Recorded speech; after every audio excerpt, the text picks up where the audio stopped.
Si Angelica Panganiban ay nagpahayag ng pakikipaglaban sa masakit na sakit sa buto. Inihayag ni Angelica Panganiban ang kanyang pakikipaglaban sa isang sakit sa buto na sinabi niyang naging sanhi ng kanyang matinding pananakit sa balakang at nagsimula noong buntis siya sa anak na si Amila. Sa kanyang vlog, ibinunyag ni Panganiban na siya ay dumaranas ng avascular necrosis o tinatawag na bone death, isang sakit na resulta ng pansamantala o permanenteng pagkawala ng supply ng dugo sa buto dahil sa pinsala o trauma. 6 months into pregnancy, meron na akong mga nararamdamang sakit sa my hips. Hindi ko actually mapinpoint noon kung sa hips, sa leg, sa likod, or sa puwitan. Yun yung mga struggles ko noon. Nagtanong-tanong ako sa mga doktor and friends ko na naging mami na rin, and lahat naman sila sinasabi na it's part of pregnancy.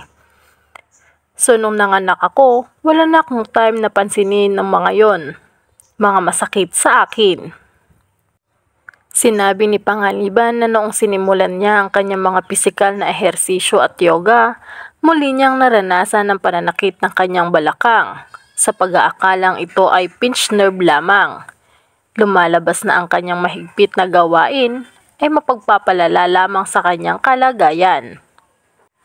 Nang pumunta sila ng kanyang mga celebrity friends sa Palawan, halos hindi na siya makagalaw sa sobrang sakit, kung saan nahirapan siya maglakad. Pagkatapos ng biyaheng iyon, dumiretso siya sa ospital kung saan pinayuhan siya ng mga doktor na sumailalim sa therapy bilang kapalit ng gamot dahil nagpapasuso siya sa kanyang anak. Sa una, sinabi niya na ang therapy ay napatunayang kapaki-pakinabang para sa kanya sa loob ng ilang panahon.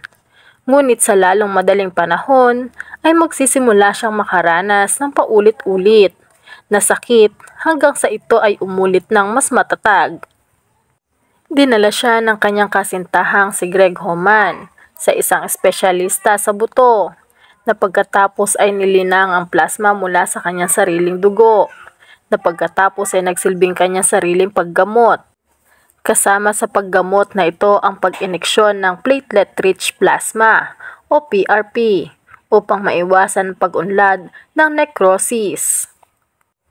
Namatay na yung mga bones ko sa balakang, kaya pala hirap na ako maglakad. Nung una, ang sabi sa akin ay surgery, parang joint replacement na parang nakakatakot pakinggan. So naghanap ako ng doktor na magkakaroon ng conservative approach. Sa puntong ito ay hindi napigilan ng aktres na matawa sa kabalintunuan na itinuturi ng mga paggamit ng steroid ay hindi kailanman bahagi ng kanyang pamumuhay. Sinabi ni Panganiban na pinipili niyang manatiling positibo sa kabila ng kanyang kalagayan. Sa paniniwalang ang isip ay may kapangyarihang magpagaling. Nagpapasalamat din siya na kahit papaano ay natukoy ng mga doktor ang kanyang kalagayan at nagreseta ng angkop na paggamot para sa kanya. Hindi naman niya maiwasang mapagtanto na sa edad na 37, may isang bagay na patay sa loob niya. Isang katotohanang kumikiliti sa kanya nakakatawang buto na sinadya. Sinabi niya na umaasa siya na magiging mabilis ang kanyang paggaling dahil plano niyang bumalik sa trabaho sa susunod na taon. So bumalik kami sa pagsaksak ng PRP sa hips ko. This time, nag-drill sila ng hole.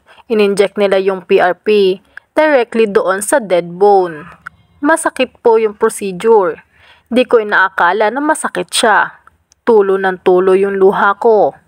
Nakaramdam ako ng awa sa sarili ko na bakit ako? Bakit sa akin nangyari ito? Kasi ang cause ng avascular necrosis ay steroids abuse.